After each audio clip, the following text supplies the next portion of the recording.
So now we're going to look at some examples. Now that we know what the discriminant is and how to use it, we are going to use it to answer some questions here. We're going to use the discriminant to determine the number of solutions and the type of solutions for the following quadratic equations. Okay? So this one is already written in standard form. Remember, to find out your a, b, and c values, it has to be set equal to 0, and it's got to be that ax squared plus bx plus c equals 0. That's how you know what your a, b, and c values are. So in this case, a is -2, b is 3, c is -14. And remember, the discriminant is the b squared minus 4ac. So let's see what our discriminant equals in this example. So my discriminant equals, I know that my b value is going to be 3. So it's going to be 3 squared minus 4 times a, which is -2, times c, which is -14. Okay? When I simplify all this, my discriminant is going to be 9, and I've got 3 negatives, so it's going to stay negative. Remember, if you've got an odd number of negatives that you're multiplying, it's going to stay negative. So when I multiply 4 times 2 times 14, that's going to end up being -112. So my discriminant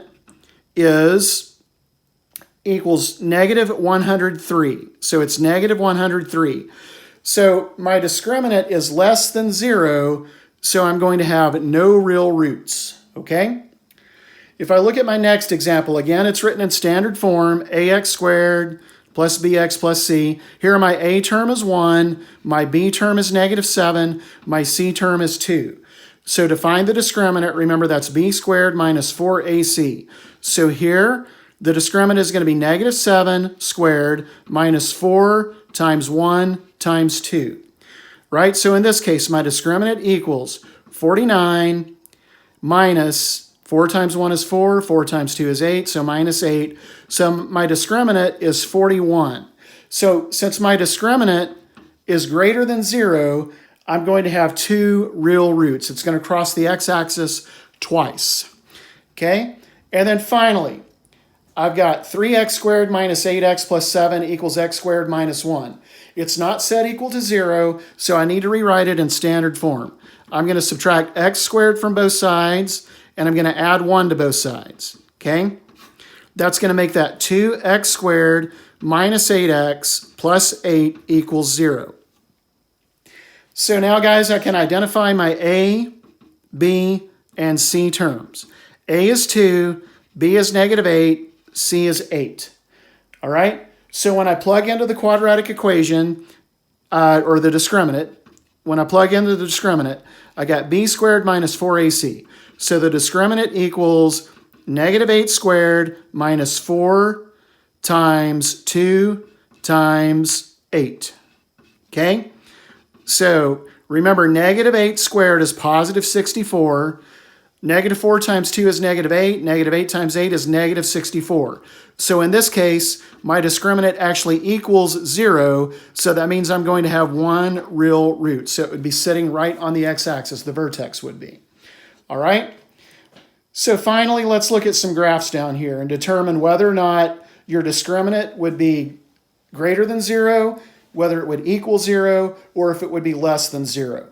So in this case, my parabola does not ever cross the x-axis, doesn't touch it once, certainly doesn't touch it twice. So in this case, my discriminant is going to be less than 0. It's going to be a negative number. Okay? In my second scenario, I see that my quadratic crosses the x-axis twice, so my discriminant is going to be greater than 0. Okay? In this third example, my discriminant touches the x-axis once. Sorry, my parabola touches the x-axis once. So my discriminant is going to equal 0. All right, guys? Next example, your parabola crosses the x-axis twice. So your discriminant is going to be greater than 0. It's going to be a positive number. Third one, your parabola is way up here. It never crosses the x-axis. So your discriminant is going to be less than 0. It's going to be a negative number.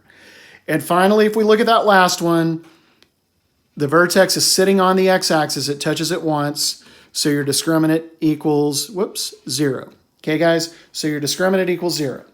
So guys, for your practice, I want you to complete the worksheet. If you're able to print it out, and then do your work on the worksheet and send it back to me, send a picture back. If you can't print it out, just show your work on paper and send me a picture of your work, your completed work on paper. All right? Let me know if you have questions.